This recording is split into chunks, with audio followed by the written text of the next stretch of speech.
Good morning, everybody. Hope everyone is having a great weekend. It's Saturday here for us. It's chilly, not too chilly. It's 46, so not bad, but the wind is just cutting through me, which is why I'm inside, because outside it's so windy. You would not be able to hear a word I'm saying.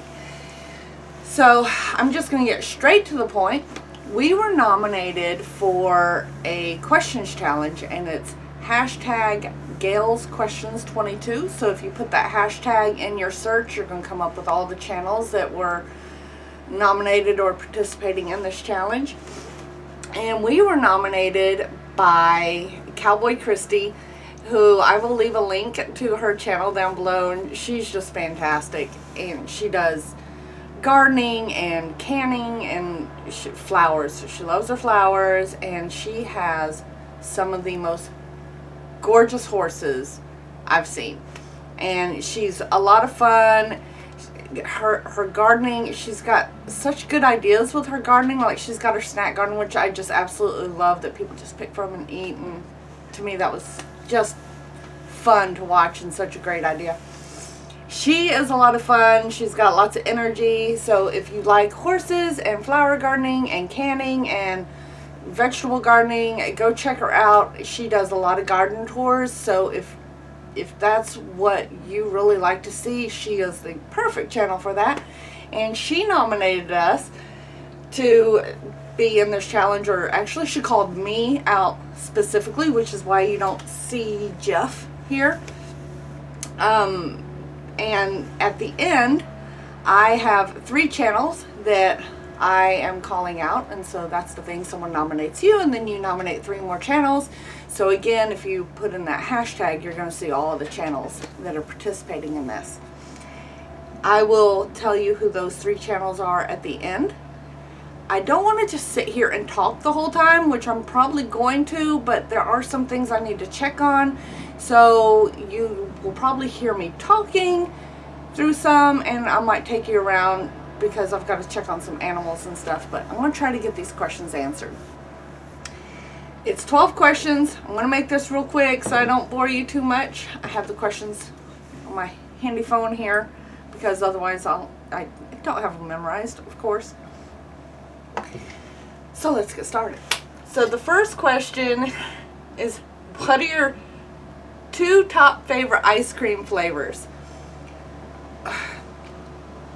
I don't eat a lot of ice cream.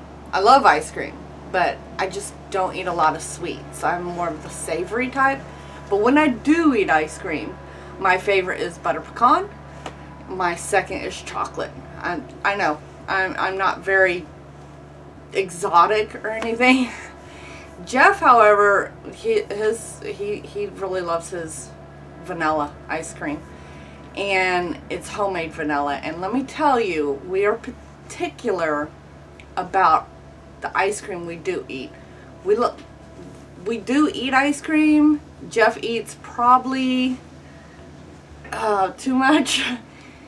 We buy a half gallon of Bluebell ice cream. We love our Bluebell.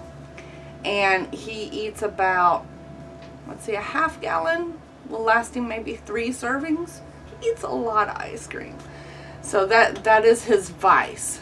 Ice cream is not my vice, but when I do eat it, butter pecan is my top, and then chocolate's next. So not too exotic. Second question is, what is your favorite flower? Well, Jeff's the gardener, okay? I'm just going to tell you that right now. I kill everything. I have killed a cactus. I've killed several cacti. I'm not very good, but as far as flowers go, orchids are my favorite. I can't keep them alive for my life, but they are the most beautiful flower to me. I absolutely adore orchids. I made a comment one time that I was just going to plant a bunch in my front yard and then mow them down, and they should grow pretty good, because I can mow grass and it comes back with no problem. I can grow weeds like nobody's business. I just keep mowing it down and it keeps coming right back. So I figure if I just plant a bunch of orchids and mow them down, maybe they'll grow better than me trying to keep them alive in a pot. So the third question is if you could have any animal as a pet and cost wasn't an issue, what would it be? My first response would be bald eagle, because that is my favorite animal. But I could never keep one as a pet. What they symbolize and just their sheer beauty and size, you couldn't keep one as a pet. I would have no objections to having a property full of bald eagles. I wouldn't have any chickens, of course, at that point, but they are just so beautiful and majestic. But as a pet, if I could have any animal, gosh, I really don't know. My daughter would like it if I had lemurs, so I would say lemurs. She would love that, and they are kind of cute. But yeah, I have so many animals now, and almost have everything we want. We've got a few more that we're planning on getting, but if cost was an issue, Jeff would say a tiger.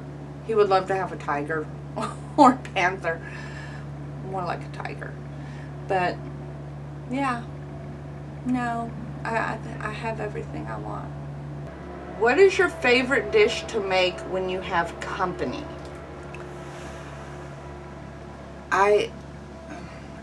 We don't get a lot of company. I'm not trying to be boring or anything, but we just don't really get a lot of visitors. We did have a wonderful visit last week, and kind of sad I didn't have anything set up as far as a big dinner ready. If anything, Jeff cooks a mean brisket. I mean, he will smoke it from 6 a.m. until 6 p.m. and it comes out with the perfect smoke ring, and it falls apart, and it's so delicious. So with enough notice, Jeff can cook a brisket, and that is probably our favorite thing to cook for a gathering. What is your all-time favorite movie and why? Anyone who knows me knows my favorite movie is Gone with the Wind. I'm boring, aren't I? I don't have anything like off the wall or anything special. I love Gone with the Wind, and I like it for just the nostalgia of it and everything that Scarlett goes through. She's a very strong and independent woman. I know she's kind of a meh, but when it all boils down to it, she's doing what she can to make a better life for her and her family.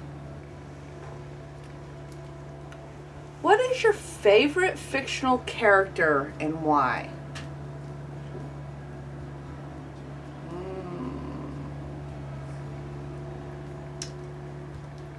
Can I pass? Favorite fictional character? I have to think. Hold on. I didn't have answers prepared. I pulled up the questions and wrote them down in my phone so I'd have them ready to answer, but I didn't think about what the answers were going to be. Huh. 1 second. I guess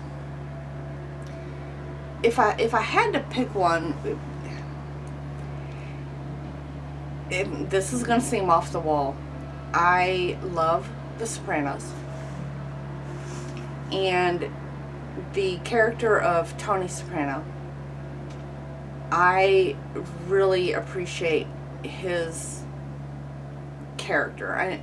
Aside from all the mob stuff and the beating people up and mob things, I like his character. He's vulnerable at times, but he really puts up this front that he's not. And if you haven't watched The Sopranos, it's a fantastic series, and James Gandolfini, he pulled off that character so well, and I guess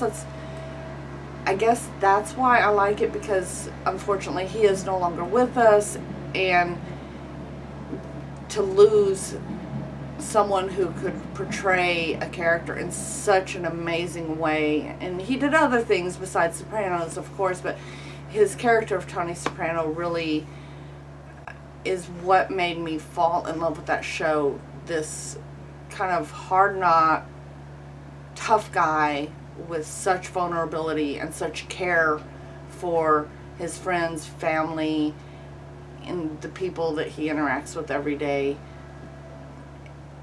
Almost kind of like Scarlett O'Hara, just this will do what they need to do to make their life best for them and their family. And I guess that would be my favorite character. I know, I'm odd. What is your favorite thing to grow in your garden? Anything that will grow. Like I said, Jeff's the gardener. I am not the gardener. I have so not a green thumb. I'm awful. I think I overthink gardening is my problem. Do they have enough water? And I'm so particular about trying to get every little piece just right that I either miss something or I overdo it, and that's my problem. Jeff can grow anything. You wouldn't know it by watching our channel. You really wouldn't, because we haven't been growing anything. But Jeff can. If I had to pick what's my favorite thing that Jeff grows, it's loofahs. And I love the loofahs because they're a use to me. We use loofahs in our kitchen, in our bath. We use it for cleaning. We use loofahs out here in the shop. They are such a wonderful natural sponge, and just the scrubbiness of it, but then the softness of them when they're wet, and they're just perfect for cleaning. And of course, yeah, I make homemade soaps, so they go kind of hand in hand in the shower and the kitchen with that. And there's so many uses for a loofah, and it is also an income source for me, because after we grow them, we do sell them. We haven't been, because we haven't grown any. And if you watched our seed planting video, we made a mention about loofahs do cross-pollinate with cucumbers, so you have to plant them kind of far apart, because we planted ours a little too close to our pickling cucumbers. And our loofahs, one year, the next year we ended up with loofahs this big. And so we've planted those again, and we're hoping to not get pickling sized cucumbers, but I do have more loofah seeds coming, and hopefully we can get some decent sized loofahs again. So it takes a little bit of work to get them to where you need them to be once all is said and done, and they take an entire from January, February, all the way to the first frost for them to grow. So it's a insanely long growing period for them, but they are well worth it. What seed do you still want to buy? We actually went to the store, picked up some more seeds, but in this batch we've got some Walla Walla onions and some more bell peppers and more jalapenos, of course, because you can never have too many of those. But the one that I didn't pick up, because I'm going to order it from one of the channels that I'm calling out on this video, I'm going actually to their website to order to see if they have any of the seeds for their baby doll watermelons. And they're Cowboy Christy, if you watch her questions video, she talked about yellow watermelons as well, and I've been dying to try these yellow, I think he called them baby doll watermelons, and I'm super excited about wanting to try these. So I'm going to order them from MB Heritage Farms if they have any seeds available in their store. If not, I will wait until they do, because theirs turned out beautifully, and that's the one seed I want to order. So I need to go check out their store when it comes time to get those in the garden, which is now. What are your top 3 activities you look forward to every year? I I don't have favorite activities I look forward to. Well, one, everybody loves Christmas. I adore Christmas. I love it. Just the being with family. Love Christmas so much. And so for other two, what do I look forward to? I know a lot of gardeners would say harvest season. Cowboy Christie mentioned harvest season, and that'd be great. But since we haven't grown anything for a couple of years since we moved out to this property, I can't really count that as my favorite part of the year because we haven't grown anything to harvest in almost 3 years now. So I can't really name that. I look forward to spring. It's just because it's still the beginning of spring. It's still cool. It's not too super hot, and everything starts blooming. Everything's beautiful. And then of course in the fall I look forward to the changing leaves, the colors, the crispness in the air of kind of washing away all the heat and funk from the summer. I am not a summer person, if y'all haven't figured that out by now. So I do look forward to fall, and it's actually when I get most my work done outside because I don't like the heat. So, okay, I'm sorry, I'm boring, aren't I? I look forward to Christmas, spring, and fall. Huh. What is your favorite book or series? So, I don't read a lot, and it's not that I don't like to read. I love to read. But see these glasses? That's a new thing that just happened in about the last 7 or 8 years. I used to read a lot, and now my eyes just get blurry and tired and watery. So I do listen to audiobooks though. And so I do a lot of audiobooks. That counts, right? So if I had to pick a favorite book or series, I have two. I'm allowed to pick two. One would be Game of Thrones. So much better than the show, though I love the show. The other one might sound a little weird, especially at my age. I'm not into sci-fi. I'm really not. I don't like sci-fi.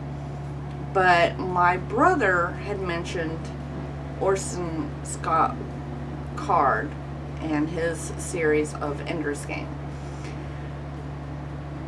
I'm not sci-fi, but I fell in love with this series, and every time there's a new book that comes out, I read it, I'm all caught up. There's so many books within the Ender's universe, and it was just really interesting to me. If you haven't checked it out, you should. You would think that books like that are more the younger generation, but I don't know. Just because I'm about to hit 50 doesn't mean I can't enjoy a well-written book, and I think that's what I really enjoy about it, is because it's so in-depth and there's so many series that all fit together into this one universe. There's so many books and short stories that I think that's what I fell in love with, is just how they all interconnect, and it's all interesting and very well written. Okay, so last question. If you woke up with snow on the ground, what is your favorite activity? Plugging a tire that when a nail comes out of it. No? No. Jeff's having a morning. He just pulled up and our tractor had a nail in it, and the nail came out, and now we've got beet juice going everywhere, so he's plugging a tire. That is not what we want to do if we wake up with snow on the ground in the morning. So this happened recently. We got a lot of snow. My favorite activity is just to sit out and admire it. I love the snow, just the peacefulness of it. Something about when you wake up in the morning and you come outside, it can be peaceful, but there's just something different when everything is blanketed in white. You might hear wind, an animal or two, but there's a stillness. Now, I'm not talking blizzard. And I know that's not pretty, and my heart goes out to those that have to deal with these harsh weather conditions. But just a beautiful blanket of snow out here in the country, it is the most peaceful thing to me. And so to just sit out with a hot cup of coffee and enjoy the peace and quiet. And that's probably my favorite activity in general, is peace and quiet. Now, I have to call out 3 channels to answer questions as well. And I mentioned one already, MB Heritage Farms. Michael and Bobby at MB Heritage, if you want to learn about chickens or gardening or how to breed your own chickens and how to save seeds, they are the ones to watch. They have such an amazing channel and do such amazing things with everything they've got going on. And they do some great lives with some giveaways, but they're just so fantastic, and the stuff they grow in their garden is amazing. They save those seeds and they actually sell those seeds in their store, which is where I'm going to go and see if they have any of the yellow watermelons for sale, because I really want those and they looked really good. So again, check them out, MB Heritage Farms. And if you have anything for gardening or chickens or how to breed your own chickens and learning the ins and outs of all these things, you just really need to go check them out. They are amazing. Another channel I'm calling out is Mountain Roots. Josh started his channel, and it actually changed names, so you might know him as Homestead Overland, but he changed his channel name to Mountain Roots, and he's just fun, okay? He does some lives, and he's got this whole new setup for his lives, which is just stunning. I love it. And he talks a lot about the history of the Appalachians. You know, I grew up in this area. You'd think I'd know how to pronounce that a little better. So if you go check out his channel, the poor thing just lost his high tunnel in this last bout of winter weather and snow. It's just terrible. But his wife's got horses, and she's an artist. I think she's done their logo and everything, and she's just great. And he does a lot of like trying to get back to the roots of things. I think right now he's talking about forging his own tools that he's going to use to build his own log cabin. I cannot wait to see all this, because that's just going to be amazing. So go check him out. Check out the things he does. Every once in a while he'll do something kind of kooky, like carve a pumpkin with a gun. It's fun. You should go check him out. He's got a lot more energy than I do, and some of the best drone footage I've seen. The last channel I'm going to call out, last but not least, is The Mindful Homesteader. Jack takes you around, and this man knows tractors, I'll tell you that. And he also knows his gardening. But more than anything, he knows pigs. So if you are interested in how to raise pigs, you need to go check this man out. He has, I think he started breeding a few pigs and has just gone up and up and up until he's just, but big pigs, not like our American guinea hogs that, no, he's big pigs. And so I've actually learned quite a bit from watching him with his pigs. And the cutest little girl, oh my gosh, she's adorable. And he's got turkeys, and you should go check him out, full of knowledge. I've learned so much from them. And like us, he works outside the home too, so he's doing what he can, when he can, every day. And like so many of us, we have 5 million things to do, and he's one of them. He actually has, I think he is actually doing some classes on butchering chickens, I think. So If you're interested in doing a class in person and you're in his area, definitely go check him out. You will really like his content. He is just a wealth of knowledge. So hopefully for Jack, Josh, Mike, and Bobby at MB Heritage, they will make a video to answer their questions as well. Again, it's hashtag Gail's Questions 22. And if you have any additional questions you want from me or Jeff to find out any more about us, you can leave those in the comments below. And until next time, we will see you later. Take care.